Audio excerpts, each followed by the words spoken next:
قیامت کے دن ایک روزے دار بندہ اللہ تبارک و تعالیٰ کی بارگاہ میں حساب و کتاب کے لیے حاضر ہوگا، اور وہ بندہ اللہ کے دوسرے بندوں کے حقوق کا مقروض ہوگا،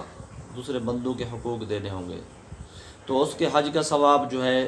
ان حقداروں کو دے دیا جائے گا، اس کی نماز کا ثواب ان حقداروں کو دے دیا جائے گا جن کے حقوق اس بندے نے کھائے ہوں گے۔ تو جب روزے باقی بچیں گے تو اللہ تبارک و تعالیٰ فرمائے گا کہ روزہ تو میرا ہے، اس کا ثواب جو ہے کسی دوسرے کو نہ دیا جائے،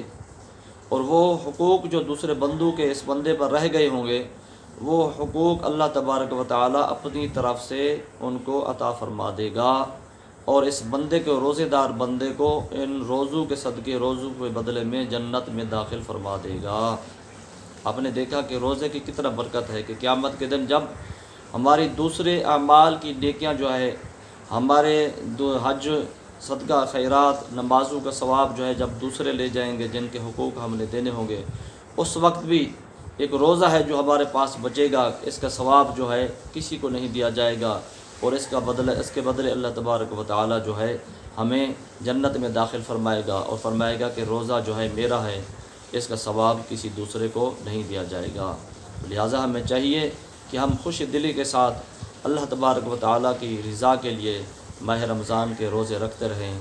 اور اسی طرح دوسری عبادات بھی ماہ رمضان میں بجا لاتے رہیں۔